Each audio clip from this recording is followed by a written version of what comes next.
This was, I didn't know what Snapchat was, and did this last weekend, and I still don't know what it's for, but you can do all this on it. So I'm not sure. My kids love it. They're on it all the time.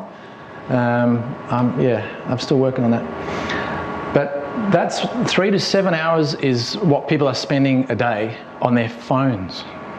So that's where people's attention is going. I am seeing a lot of rumours about VR, virtual reality. Again, until the market is ready to spend 3 hours a day with goggles on, it's not going to get there. But it will come. It will come.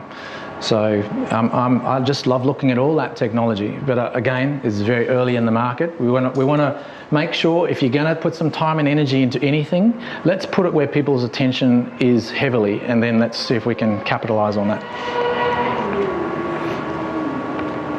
So you might be asking which social media, because there are a lot. There's about 7 different ones that work incredibly well. Just in a quick nutshell, Facebook is really that discovery platform where people have everyday conversations, and I like to think about it in terms of documenting. You're not there to sell, special offer. It's really about documenting what's going on in your area, what you're doing, and keeping it interesting, getting people engaged. So especially when it comes to with independent properties, what most guests come back to or relate to is the owners and how their personality. So you might love coffee, which one of my clients does, and he makes sure that every guest who comes in, he makes them, their special cup of coffee, and if he shared how much he loves coffee on his social media, it would draw a whole nother crowd to it. There's also, I've got a client who's recently just traded in his racing bike for a mountain bike, and that's, again, there's a whole market for people that ride mountain bikes. So even if it was a photograph of you out cycling and you see, where do you put that on your website? It's the wrong context. That's not what you put on your website. And yet you can put that on social media, so that's just blending a bit of your personality with your audience. And then you might get a couple of other people come in who also like to mountain bike. So it's more of that documenting and sharing a bit more of yourselves through Facebook. Instagram is more of a place of inspiration. So, and we use it at work. One of the guys at work have said, well, where can we have some fun? How do we show off what we do in our agency every day? So they've chosen Instagram to be that platform. So we can take photos of the dog running around, and people drinking green smoothies and having coffees and just brainstorming together, and all the fun things that go on in our office. They're using that on Instagram. So, and yet it doesn't feel like it's an appropriate place to put it on our website, because you want to try and have a sort of a corporate image and look. But if you do want to find out what goes on with this crazy bunch at Pebble Design, you can jump on Instagram and see all the pictures of what we get up to during the day. So we're using it as a channel for a bit of self-expression and fun. LinkedIn, again, very powerful with your corporate market. Almost every corporate person in the market is in that platform, and again, it's the most expensive form of digital advertising at the moment. The reason being, it works incredibly well, and it's very targeted in front of business owners. So if you have a corporate space, or you want to attract that corporate market, well worth putting some information in there.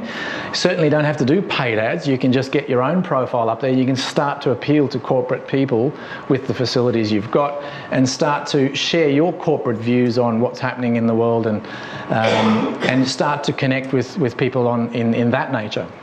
So those are probably the 3. I'll show you, this is an interesting graph I found. Facebook is definitely the one. So if you're wondering, well, where do I go? Facebook is clearly the one that everyone's using, and 61% of the audience, 2 billion members, so that's a biggie. Instagram, 600 million users. Twitter, 319 million. Twitter's more for, you can now put images up there. So again, it's more very short amounts of information. So if you do want to put short bits of information, Twitter is a good spot for that, and the odd picture. But again, it's how fractured do you want to get? YouTube, definitely a good place for uploading your video. So all this video that you're taking, you don't have to just deposit it on Facebook. Create your own YouTube playlist, because YouTube has a huge audience, 1.3 billion, and there's 30 million views a day happening on YouTube. So that's a lot of traffic. There's a lot of attention in these areas. So hopefully I've opened up that as a big question. Should I be using some form of social media, and which one will appeal to what I want to do? It's get involved. What have you got to lose? I was actually in a meeting yesterday morning with one of my clients, and they've been doing this for 8 years. When they first got into the business, they knew nothing about it. And she's on Facebook a few times a week now. And she gets so excited when she gets, a couple of hundred likes of a post that she put up. So you can make it fun. It's interesting to see how and what guests will interact with and connect with. So it gives you that opportunity to see what posts are interesting, and out of the most interesting posts you can then go on to publish those or do a paid post and distribute those much further into that 2 billion audience. With Facebook too, it has incredibly powerful demographic statistics that when you do a paid post, you can segment and target your list incredibly well. So you could say if you're up in Coolum and you wanted to target the Brisbane drive market, or if you're on the Gold Coast, you want to target that drive market, you can set your demographic to reach out to that area.